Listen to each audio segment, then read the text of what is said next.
menuju Bermuda. Let's go! Di mana ada garis pesawat yang berawalan dari keraton dan akan berakhir di hanggar. Yes, dan kalau kita melihat nampaknya kali ini dari arah pesawat yang cukup nyaman, seharusnya beberapa tim turun di drop zone juga tanpa adanya perlawanan dari tim lain atau mungkin bakal minim kejutan yang terjadi untuk di Bermuda yang pertama. Karena kalau kita melihat yang membagi posisi di sini hanyalah beberapa tim yang seharusnya hal tersebut sudah mereka siap lakukan apapun resikonya, Jo. Ya betul, dan kita melihat Onyx Olympus masih melakukan itu ya, pembagian posisi yang agak sedikit berjauhan satu sama lain, di mana ini membuat mereka akan mendapatkan informasi seluas-luasnya dan juga untuk menambah resource yang cukup baik ya. Dan seperti yang Bayu bilang gitu kan, di sini masih belum ada pergesekan atau yang tabrakan di arah drop zone-nya.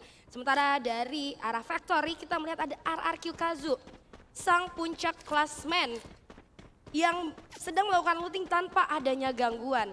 Dan kalau kita melihat kali ini teman-teman dari arah RRQ juga masih cukup nyaman. Nampaknya di segitiga Bermuda mereka tidak akan bertemu lawan.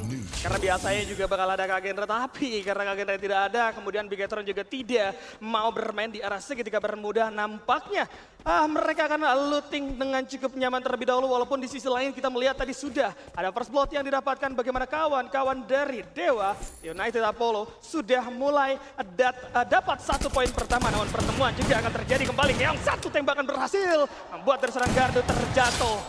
Gardu langsung ditumbangkan begitu saja dengan begitu cepat tanpa perlawanan yang cukup signifikan bahkan. Nggak masalah, Bay. Karena kita juga ini masih early dan dimana ini akan bisa di-revive kembali. Namun ini akan menjadi informasi tentunya untuk teman-teman dari Onyx Olympus bahwa adanya pergerakan keong dari arah sana ya. Dan sementara itu kita beralih ke arah seorang Dix. Di mana Dix kali ini dan juga Sensei di arah Setosa masih belum mendapat gangguan yang cukup mengganggu mereka karena ya seperti yang udah tadi kita bahas, dimana drop zone-nya cukup menyebar ya. Jadi nggak akan ada pertabrakan untuk mungkin sampai menit keempat nanti ya. Dimana akan terjadi penumpukan mungkin di zona kedua. Betul, nah seharusnya beberapa rotasi bahkan di awal-awal kayak gini sudah akan terjadi pertemuan antara satu sama lain ya. Namun memang tidak seintens di fase knockout stage. Lihat bagaimana setiap tim ternyata coba untuk menahan diri tidak terlalu berlebihan. Ya masing-masing tim mengirimkan satu playernya saja untuk keluar dan bermain secara seorang diri. Tiganya akan terus melakukan regroup. Tadi kalau kita melihat ada Torat yang melakukan hal tersebut. Kemudian TW berserta dengan Onyx dan juga Bigetron. Tapi lihat kali ini nampaknya akan ada pertemuan. Darkol sang kapten dari Torat sudah mulai terbaca dari segi posisi kedai. Tembakan demi tembakan dari penggunaan Barawal akan coba dipaksakan begitu saja. Namun kalau kita melihat langsung diselesaikan dengan begitu cepat dari tangan seorang Ray. Darkol tidak sempat memberikan tembakan balasan, langsung menghilang begitu saja kali ini. Bahkan ini membuat kawan-kawan EVOS Divine akhirnya mendapatkan first blood tanpa adanya pertukaran, Julia. Wah, tanpa adanya pertukaran tadi kita bisa lihat ya, itu kerjasama yang cukup baik dari teman-teman EVOS Divine, di mana informasi dari seorang Gedai maksud gua dikirim ke arah seorang Ray, dan kita lihat kali ini satu orang lagi ternyata menjadi next target, itu seorang Ika. Hati-hati, hampir saja terpick off kali ini, tapi dari seorang Gedai cukup memberikan pressure yang amat sangat membahayakan ternyata untuk teman-teman daripada tim Torat ya. Nah, dipaksa nampaknya udah ada satu Abax kali ini yang bakal coba melakukan satu jatuh terlebih dahulu. Reference bakal coba digunakan, nampaknya juga bakal coba di-pop up, tapi Abax harus terjatuh di tangan seorang North dengan penggunaan Max Saber. Ray datang dengan penggunaan Bison, masih bermain di Glual, udah terlihat coba untuk saling menggocek saja. Tidak ada Tatsuya yang bakal bisa di-pop up, tapi lemparan granat dari Kal membuat Ray terpleset dan harus jatuh begitu saja. Dua anggota EVOS harus kandas kali ini, Julia. Wah, granat yang sangat on point ya kali ini berhasil memporak-porandakan teman-teman dari tim EVOS Divine. Tapi nggak masalah karena tadi juga ada vending machine yang bisa dipergunakan oleh teman-teman daripada EVOS Divine yang membuat mereka harus reset lagi dari awal untuk melakukan looting dan juga untuk melakukan setup ulang. Dan dimana kita lihat kali ini udah ada tim Torat yang nampaknya nggak tenang banget hidupnya ya King Kodok. Dari awal mereka benar-benar ketemu sama tim-tim yang lainnya. Kali ini kita lihat dari seorang Ikal sudah mulai menotis adanya pergerakan daripada musuhnya. Namun kalau kita lihat dari kedua tim ini juga nggak ada jual beli serangan sih kayaknya. Iya, ini memang kalau kita melihat tadi Torat kan coba untuk menyebarkan posisi di awal-awal ya. Darkol, kemudian juga tadi ada seorang Ikal yang berhasil untuk menahan beberapa detik sehingga teman-teman juga masih bisa melakukan repositioning. Itu adalah hal yang cukup bagus. Tapi memang rotasi yang terlalu cepat membuat dari Torat mau tidak mau harus menelan kerugian. Beberapa tembakan membuat mereka juga tadi harus tumbang seperti Darkol, kemudian juga tadi hampir saja ada 2 player EVOS yang bisa menabrak dengan cukup mudah. Namun, kalau kita pindah ke sisi lain, nampaknya Genesis Dogma kali ini akan segera hadir terlebih dahulu. Teman-teman dari Tiger Wong udah mulai melihat satu posisi, setup blue wall juga udah mulai dilakukan, tembakan demi tembakan. Bakal cukup meriah kali ini antar satu sama lain, namun Dels menerima damage cukup banyak. Hati-hati, jangan terlalu dipaksakan karena ini membuat sama-sama dari kedua tim akan mereveal posisinya. Dan setup pun tidak mau harus coba diganggu begitu saja. Lihat dari serang Yos, terkena Trial of Battle. A124 sudah mulai dipop begitu saja. Tidak ada satu balasan nampaknya. Tapi lihat, masuk dengan cepat. Keluar bakal coba dibuka. Dels bermain di garasi terlebih dahulu. Jump masih bisa connect, namun belum berlanjut karena lihat Dels yang harus terjatuh. Hans di sana dapetin satu orang Dels. Borgai juga melakukan penukaran nampaknya, namun cukup tenang dari seorang Borgai karena berhasil melakukan revive terhadap seorang Dels yang hampir saja tertumbangkan dengan begitu cepat, Julia. Wah, tadi dari seorang Dels juga agak sedikit kebingungan karena posisi dari Genesis Dogma agak sedikit terpecah ya, dimana dari Tiger Wongnya berhasil untuk melakukan sandwich. Tapi kita lihat kali ini dari seorang Dels sudah hidup kembali, dimana kita lihat Tatsuya pun sudah digunakan, coba untuk berjalan. Irap terlihat jelas dan berhasil dijatuhkan oleh seorang Dels kali ini. Siapakah yang akan menjadi target selanjutnya? Looking for more, teman-teman daripada Genesis Dogma. Dan berhasil memulangkan Tiger Wong ke arah lobby di posisi ke-12. Ada apa Tiger Wong? Pagi-pagi udah disuruh pulang, padahal kalau tadi kita melihat bagaimana inisiasi yang dilakukan oleh Tiger Wong itu dilakukan lebih dulu bertujuan untuk bermain secara agresif. Trail of Battle yang connect ke arah satu player dari Genesis Dogma membuat mereka maju tanpa ada rasa takut, tapi ternyata Genesis Dogma mampu memainkan kompo dengan cukup baik dan gua suka banget dengan ketenangan dari seorang Borgai yang hampir saja teman-temannya kesulitan. Tapi dengan adanya Borgai, setup keluar cukup bagus dan membuat mereka berhasil keluar dari jepitan Tiger Wong, RRQ dan juga Onyx akan saling bertemu. Lihat dari seorang Legalot bermain di posisi yang berbeda kali ini di antara teman-temannya. Portal Go sudah mulai dibuka dari masing-masing tim. Bahkan kalau kita melihat dari seorang Razor juga udah mulai berpikir free karena seorang Galdu. Hampir saja coba untuk berpindah tempat, tapi Legalot mendapatkan ke arah seorang Jack. Onyx hilangkan satu player, mereka tidak akan bisa dibantu karena posisi mereka terlalu jauh antara satu sama lain kali ini, Julia. Wah, ini Legalot sama Razor ngasih distraction dari dua arah yang berbeda. Ini membuat Onyx Olympus kebingungan. Dari Legalot kasih serangan, dari Razor juga kasih serangan. Tim dari Onyx Olympus jadi agak sedikit bingung. Mereka mau fokus ke arah yang mana terlebih dahulu. Namun kita lihat, terlihat Abai sudah langsung berhadapan, tatap muka. Satu tembakan yang masih belum connect. Dari sisi jendela coba untuk mencari celah, namun nampaknya masih belum berhasil. Di dalam rumah pun Razor berhasil ditumbangkan. Masih belum ada backup, namun sayang sekali tidak terselamatkan. Gardu!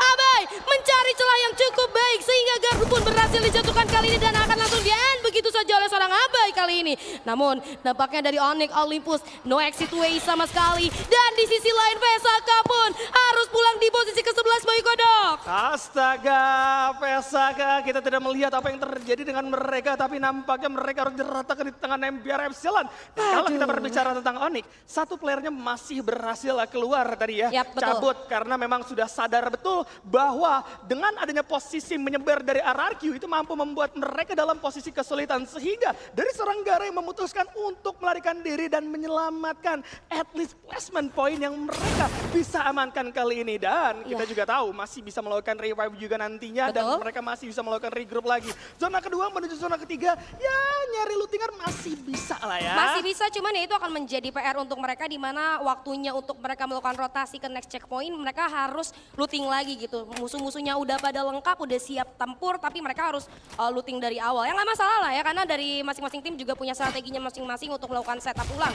Dan kita kali ini melihat adanya Dewa United Apollo yang lagi rame diperbincangkan sama kita-kita orang ya. Dimana dia ada salah satu tim invited yang hampir saja terdegradasi, tapi kita lihat kali ini dimana ada Mr. 17 berhasil memberikan tekanan terhadap seorang Gedai. Masih belum ada serangan balasan yang terlalu menyakitkan untuk teman-teman daripada Dewa United Apollo. Coba untuk ditarik mundur terlebih dahulu. Teman-teman dari Dewa United Apollo kali ini mencari posisi dari EVOS Diva yang nampaknya masih belum jelas, tapi kita lihat dari I'm God berhasil di-ending oleh seorang Bion. Abak menjadi next target dari seorang Mr. 05 dan berhasil kali ini Gedai. Di mana kamu akan dicari oleh Mr. 05? Masih berlindung di balik wall, tidak bisa melakukan backup terhadap seorang Abai dari Abax maksud gua. Dan kita lihat kali ini dari Mr. 17 akan coba untuk melakukan upaya rushing terhadap seorang Gedai. Sudah terlihat tapi Portal Go masih sempat menyelamatkan Gedai. Tidak bisa katanya. Kata Mr. 17, mau kemana kamu?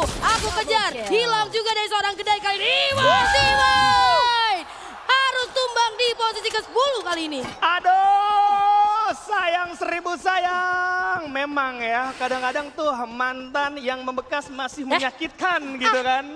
Itu dia, EVOS Divine tidak siap dalam pertempuran jarak jauh membuat dari Mr. 05 mendapatkan free sebegitunya. Kemudian Bion juga tadi enak banget untuk natakin dengan penggunaan Woodpecker. Apalagi SPD juga ada di tangan dari seorang Mr. 05 membuat pertempuran jarak jauh bisa diungguli oleh mereka dengan cukup mudah. Plus, kalau kita berbicara dari segi posisi, high ground place tadi itu dimiliki oleh kawan-kawan Dewa. Begitupun dengan EVOS yang bermain di low ground, tidak memiliki resource yang cukup banyak ternyata untuk menahan gempuran dari Dewa yang cukup all in. Tapi ternyata kali ini tabrakan lain juga akan terjadi. Lihat granat dari sang Sensei berhasil mendapatkan satu orang Razor di sana. Masih berlanjut. Bagaimana Yukazu hilang begitu cepat di tangan Bigatron Delta kali ini yang tiba mengamuk Julia. Wah, pertandingan papan atas yang seru banget, namun sayang sekali RRQ Kazu pun harus menyerah akan kekuatan dari Bigatron Delta. Sementara itu nggak sampai di sana, Bigatron Delta harus reset lagi karena ada more team di mana Sensei tanpa berlama-lama langsung saja ditumbangkan oleh more team. Zero masuk ke dalam dengan ball salju, tapi kita lihat masih ada respon yang cukup baik dari teman-teman Bigatron Delta. Glue wall yang cukup on point kali ini, sementara seorang Azrael masih coba untuk menghancurkan glue wall yang dibangun oleh Bigatron Delta.